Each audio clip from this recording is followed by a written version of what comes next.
Mokama online के सौजन्य से दिनकर सप्ताह का जो आयोजन किया गया है, यह बड़ा ही सराहनीय कदम है और मैं और मोकामा की जनता तहे दिल से आयोजक को शुक्रिया अदा करती है। आज के दौर में विश्व चिंतित है, भारत स्तब्ध है, इसलिए कि पौरुष की परिभाषा आज बदल रही है। पौरुष कभी संरक्षण का पर्याय होता था, आज उत्पीड़न का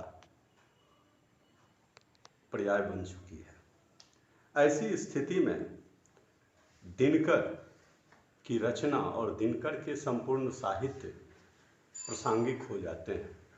सबसे पहले मैं देशवासियों को से यह निवेदन करना चाहता हूं कि वे दिनकर के संस्कृति के 4 अध्याय को आज के दौर में अध्ययन की सीमा में बांधने का प्रयत्न करें, क्योंकि उस पुस्तक के पढ़ने से भारत क्या है और भारत की जिम्मेदारी क्या है, यह स्पष्ट हो जाती है।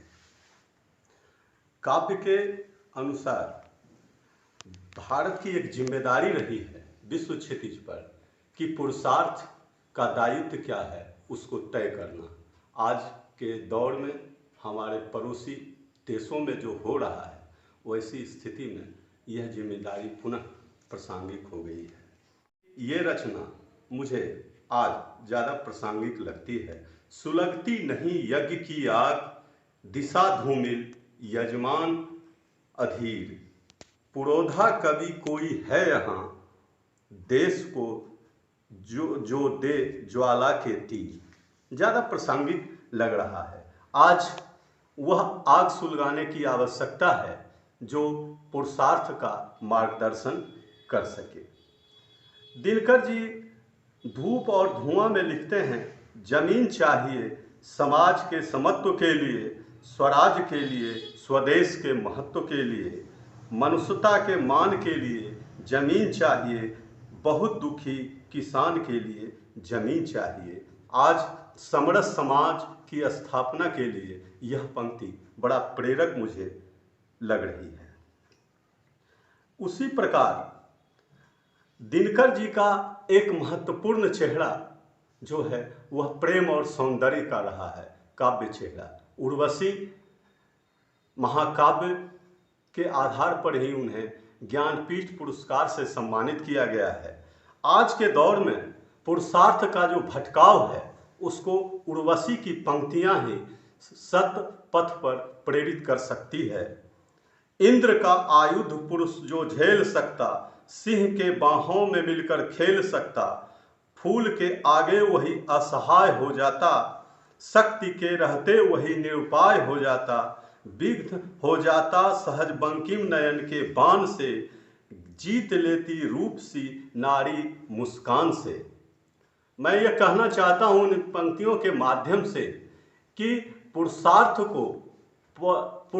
को सौंदर्य की संवेदना को समझना चाहिए, और जब पुरुषार्थ सौंदर्य की संवेदना को समझ जाता है तो वही बाद में मर्यादा पुरुषोत्तम जैसे व्यक्तित्व का आकार लेती है।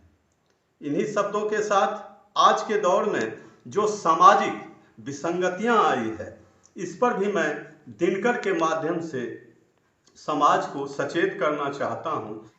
आज हमारी जिम्मेदारी बढ़ गई है विश्व पटल पर। ऐसी स्थिति में दिनकर की नील कुसुम काव्य संग्रह की ये रचना अधिक प्रासंगिक लगती है देशवासियों के लिए।